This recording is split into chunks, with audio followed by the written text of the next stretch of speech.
سبحان الله العظيم، من الكلمات التي لا انساها ابدا ابدا، والتي علمها لي واحد مش داعيه ولا واحد من اساتذتنا في كليه الطب، علمني كلمه خطيره والله يا اخواني، خطيره رغم انه رجل شكله بسيط.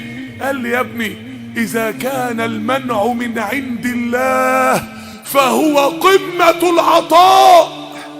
لو اللي منعها عنك ربنا، اعرف انه منعها عنك لانه عاين لك اللي اعظم منها 1000 مرة. اعرف دي وايقن بدي، اعرف دي كويس. منع عن موسى المراضع، حرمنا عليه المراضع عشان يوديه قصر فرعون ويرجعه لامه، وادى لفرعون الجيش عشان يهلكه وسطه في البحر الاحمر. ما اذا كان المنع من عند الله فهو قمة العطاء. اوعى تزعل ان ربنا منع عنك حاجة، هتعرف بعد شوية انها كانت قمة الخير ليك، وانها كانت قمة العطاء ليك، وانها كانت قمة لطف الله سبحانه وتعالى بيك. الله لطيف. فلما افاق قال سبحانك. فلما افاق، عايزين نفوق، عايزين واحنا في غيبوبة مشغولين. طب هناكل ايه؟ طب فطرنا ايه؟ طب هنتغدى ايه؟ طب هنتعشى ايه؟ طب وبعدين؟ طب في الاجازه هعمل ايه مع العيال لما يقولوا لي فسحنا؟ طب المشكله الصحيه اللي عندي دي اعمل فيها ايه؟ طب انا بقى لما اكبر بقى في المستقبل بقى، لو شاب صغير بقى، هتجوز مين؟ واشتغل ايه؟ واخلف مين؟ واسكن فين؟ واعمل مشروع ازاي؟ طب انا قاعد ليل نهار ليل نهار ليل نهار. يا عم فوق، فكر في دنيتك. اللي امرك انك تسعى على رزقك ربنا واعتبره جهاد في سبيل الله، كما يقول النبي صلى الله عليه وسلم في صحيح مسلم: اللي بيسعى على رزقه ده مجاهد في سبيل الله، ولكن قد جعل الله لكل شيء قدرا. فوق، اعرف مين هو ربنا، اعرف من هو الله. واحد قاعد في الاوضه بتاعته واحد يحسبها كده: طب ياما هندفع ايجار الشقه منين؟ طب ولو دفعنا ايجار الشقه هنعمل ايه في فاتوره الكهرباء؟ غلت قوي. طب وبعدين؟ طب والغاز؟ طب والميه؟ طب هناكل منين؟ طب لو حد عيه هنوديه الدكتور منين؟ فجأة ابوه خرج من الاوضه. عيب تقول الكلمه دي وانا حي، عيب طول ما انا عايش انك تشيل هم الدنيا بالمنظر ده. طول ما انا حي، هي دي الله لا اله الا هو الحي.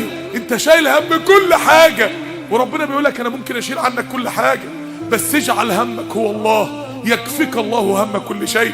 مش عارفين نكسب في معامله ربنا سبحانه وتعالى، مش عارفين نعامل ربنا صح، مش عارفين نعامل ربنا المعامله اللي ربنا يدينا بيها كل شيء. سبحان الله العظيم. الرسول صلى الله عليه وسلم بيقول لربنا: اللهم اني عبدك وابن عبدك وابن امتك، ناصيتي بيدك. انت يا رب ممكن تاخدني كده او كده، خدني للصح يا رب، خدني في الطريق اللي كله خير وبركه يا رب. ماض في حكمك، عدل في قضاؤك، اطمئنان بقى.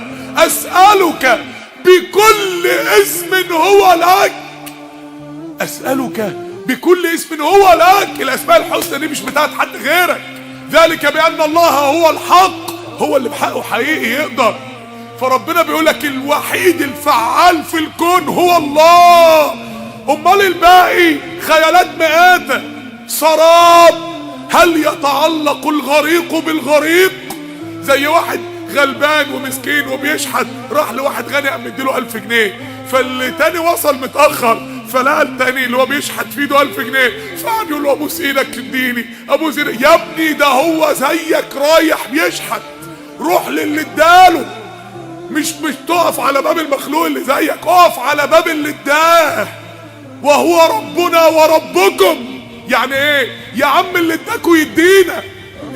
ربنا علم النبي يقولها لليهود: وهو ربنا وربكم. ربنا ربي زي ما هو رب الملياردير فلان، ربنا ربي زي ما هو رب الملك فلان وابن الملك فلان، ربنا ربي زي ما هو رب كل اللي خده. زي بالظبط كده، ده ابويا زي ما هو ابو اخويا. لما ادى لاخويا شركه واداله عربيه، ما يدينيش ليه؟